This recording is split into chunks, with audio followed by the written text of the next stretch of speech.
Phone की घंटी तो सुनी मगर आलस की वजह से रजाई में ही लेटी रही।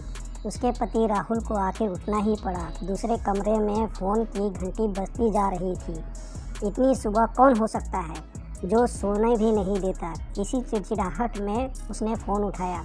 हेलो, कौन? तभी दूसरी तरफ से आवाज़ सुन सारी नींद खुल गई। नमस्ते पापा।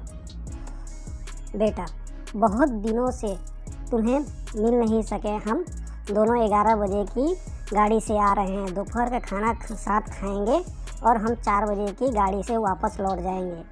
ठीक है पापा, मैं स्टेशन पर आपको लेने आ जाऊंगा। फ़ोन रखकर वापस कमरे में आकर उसने रचना को बताया कि मम्मी पापा 11 बजे की गाड़ी से आ रहे हैं और दोपहर का खाना हमारे साथ खाएंगे।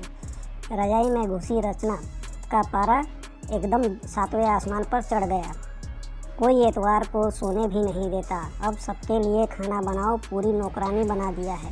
गुस्से से उठी और बाथरूम में घुस गई। राहुल हक्का बक्का उसे देखता रह गया। जब वो बाहर आई तो राहुल ने पूछा, क्या बनाओगी? गुस्से से भरी रचना ने तुनक के जवाब दिया, अपने आप को तल के खिला दूंगी।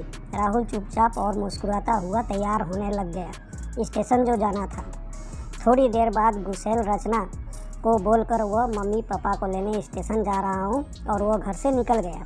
रचना गुस्से में बड़बड़ाते हुए खाना बना रही थी।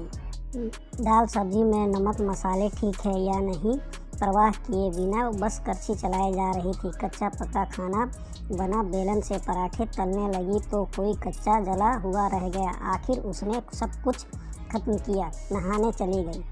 नहा के निकली और तैयार होकर सोफे पर बैठ के मैगज़ीन पन्ने पलटने लगी। उसके मन में तो था, बस यही चल रहा था कि सारा संडे ख़राब कर दिया। बस अब आ जाए, खाएं और वापस जाएं। थोड़ी देर में घर की घंटी बजी तो बड़े वेवन से उठ और दरवाज़ा खोला। दरवाजे खुलते ही उसकी आंख हैरानी से फटी की फटी रह गई और मुंह से एक शब्द भी नहीं निकल सका। सामने राहुल को नहीं, उसने अपनी मम्मी पापा खड़े थे जिन्हें राहुल स्टेशन से लाया था। मम्मी ने आगे बढ़कर उसे झिंझोड़ा और क्या हुआ? इतनी हैरान परेशान क्यों लग रही है? क्या राहुल ने नहीं बताया कि हम आ रहे हैं? जैसे मानो रचना की नींद टूट गई है। मम्मी, इन्होंने तो बताया था, पर चलो आप अंदर आ जाओ। राहुल ने अपनी मुस्कुराहट नहीं रोक पा रहा था। कुछ देर बाद इधर उधर की बातें करने में बीत गया। थोड़ी देर बाद पापा ने कहा, रचना गप्पे ही मारते रहेगी या कुछ खिलाएगी भी? यह सुन रचना को मानो सांप सूंघ गया।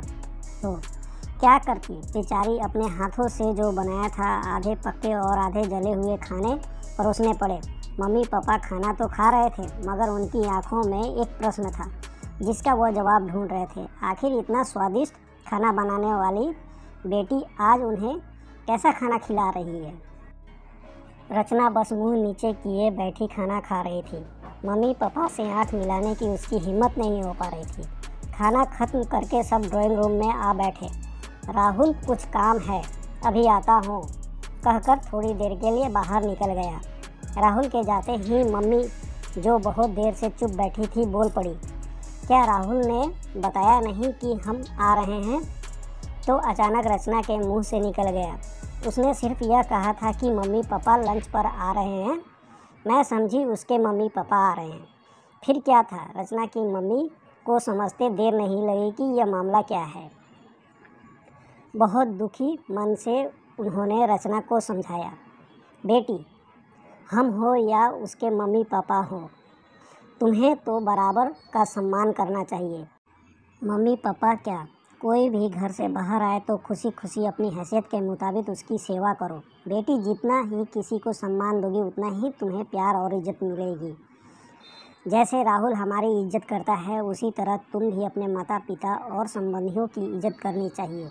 रिश्ता कोई भी हो, हमारा या आपका, कभी फ़र्क नहीं पड़ना चाहिए। रचना की आंखों में आंसू आ गए और अपने को शर्मिंदा महसूस कर उसने मम्मी को वचन दिया कि आज के बाद ऐसा फिर कभी नहीं होगा। दोस्तों, आपको यह वीडियो कैसा लगा? अगर अच्छा लगा हो तो इस चैनल को लाइक और सब्सक्राइब कर दीजिएगा। मिलते हैं अगले वीडियो में, तब तक के लिए धन्यवाद।